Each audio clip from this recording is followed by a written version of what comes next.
Something big just happened in the Solomon Islands, and thanks to people like you, the Solomon Islands managed to score a major victory against the Chinese Communist Party. Welcome to China Uncensored, I'm Chris Chappell, and I've got something amazing to tell you, which I know is a strange start to a video on this channel since covering China rarely lends itself to optimism, but here we are.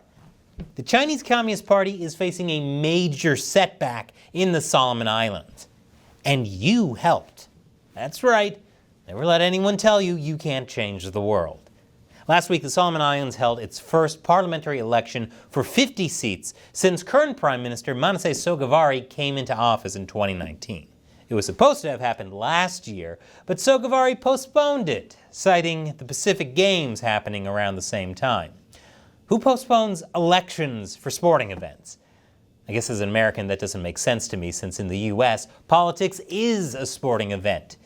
Except there are only two teams and the mascots aren't nearly as cool. This election is huge because it could impact China's influence in the South Pacific. In the election, longtime friend of the show and foe of the CCP, Daniel Sudani, has been re-elected to the Provincial Assembly of Malaita Province, after the CCP managed to get him ousted as premier of the province last year. Oh yeah, we're back, baby. And it's not just him. Other pro-Taiwan politicians have been re-elected, including Matthew Wall and Peter Keneliora Jr.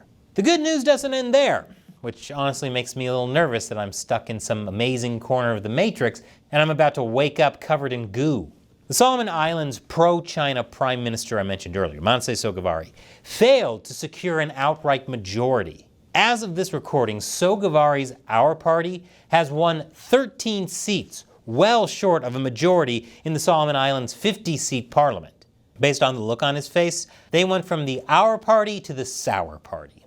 His main rival, the opposition CARE coalition, also have 13 seats, and other seats have gone to independents and smaller parties, including 7 seats for the United Party, which said it would side with CARE against Chinese involvement in the country. All of this is a huge loss for the CCP. Over the years, China has been on a quest to expand influence in the Pacific Island nations. China's trying to lay the foundation for a permanent military presence in the region and control international trade, much like Imperial Japan did during World War II. And the Solomon Islands had been one of their biggest successes. In 2019, China convinced the country to be one of the first in the region to abandon Taiwan recognition. China also got the Solomon Islands to sign a secret security pact in 2022, and a policing pact in 2023 that upgraded ties even further. The bromance between Xi and Sogavare runs deep. But one man in the Solomon Islands stood in China's way, Daniel Sudani. I'll tell you how after the break. Welcome back. Longtime friend of the show, Daniel Sudani, has won re-election to the Malaita Province Assembly in the Solomon Islands, and it is a huge blow to the CCP. Between 2019 and 2023, Sudani was the premier of Malaita, the Solomon Islands' largest province. For years, he stood against cooperation with the CCP and refused Chinese-backed investment in his province, knowing full well that the CCP would undermine his nation in the long run. Because some leaders do get it.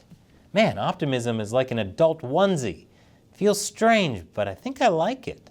Plus, it looks good on me. Sudani is a man of integrity who refuses to be bought off by Chinese bribes. And because of this, he has become a symbol of resistance against Chinese foreign influence. China hates him for this, so it did all it could to undermine him. This culminated in a vote of no confidence against Sudani last year. Ironically, he was accused of illegally soliciting Chinese money and other corruption charges. The person who brought the no confidence vote into motion was an ally of Prime Minister Sogavare, and he ended up replacing Sudani as the new premier of Malaita Province. Despite this, Sudani didn't stop fighting. And here's where you come in. China Uncensored played a small role in helping Sudani continue the good fight. Not only have we given Sudani a platform to raise awareness to the wider internet, but we, through your contributions, raised funds last year to get Sudani to come in person to Washington, D.C., to expose China's efforts in the Solomon Islands to Congress, and enjoy D.C.'s never-ending sporting event. And thanks to the attention we and other like-minded allies put on Sudani, the CCP and Sogavari had to think twice before doing anything sus to him when he returned home. And that brings us to the recent election. Despite being ousted by a vote of no confidence, Sudani was still eligible to run for a seat in parliament. And you bet he didn't stay quiet about China's influence. Sudani's campaign terrified China. That's why in the lead up to the election, Chinese state-run media, like my favorite, the Global Times, tried to downplay concerns about China's influence, dismissing criticism as biased. Because anything that makes China look bad is biased, making China's biggest biased critic reality. There's also been a lot of disinformation, such as the idea that the US would push for a regime change in the Solomon Islands. That way, if Sogavari loses ground in the election, China can blame the US, especially if there's any violence. Meanwhile, pro-China politicians and the Chinese embassy in the country pumped a lot of time, money, and energy into trying to convince the people of the Solomon Islands that they should love China. They showed off infrastructure projects, established a memorandum of understanding between Malaita and the Chinese province Jiangsu, and gave Malaita lots of gifts, including computers, printers, water tanks, solar lights, fishing nets, brush knives, and trash cans. Totally not bribery for election votes, right? Also, I can't think of a worse bribe than getting a bunch of gifts that were made in China. That's just trash that hasn't been thrown out yet. But despite all that, the elections did not go the way the CCP intended. The pro-China Sogavari lackey who ousted and replaced Sudani lost his re-election bid. That means he's no longer eligible to continue working as premier of Malaita. Booyah! And you know the rest. Sudani himself won the most votes in his constituency. Now, Sogavari himself managed to get a win as well. He gets to retain his seat. Figures he'd remain seated since he refuses to stand up against China.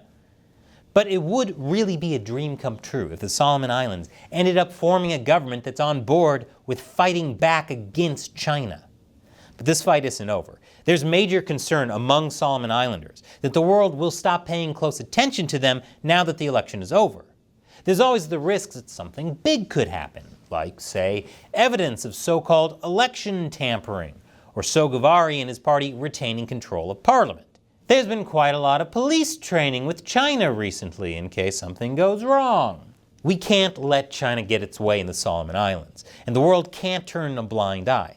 Exposing the CCP and supporting people like Sudani is what China Uncensored is all about. Things like funding Sudani's trip to DC, with your help, is why Chinese state-run media has called China Uncensored disgraceful anti-China garbage. Together, we really are making a difference. But I still need your help. It isn't cheap to make this show. I have a whole staff behind me, and I don't make enough from dwindling YouTube ad revenue to keep the show afloat. That's why I need your support on the crowdfunding website patreon.com/China Uncensored. All it takes is $1 or more an episode. I make about 16 episodes a month, but if that's too much for you, you can set a monthly limit. So you can ensure I can keep uncensoring China for even $1 a month. And as a thank you to everyone who gives on Patreon, I'll answer one of your questions at the end of these episodes. Today's question comes from Old Jarhead. The CCP will continue on this course until somebody takes action to bring a halt to this dangerous trend. I wonder who will do something to bring this to a sudden halt. That's a great question, Old Jarhead, and I think what just happened in the Solomon Islands gives us a clue. Sometimes it's easy to feel like the Chinese Communist Party, with its massive military and industrialized manufacturing, is too powerful to beat. But as we just saw, beating the CCP isn't impossible. And it certainly doesn't require military action. It requires individuals standing up and saying no.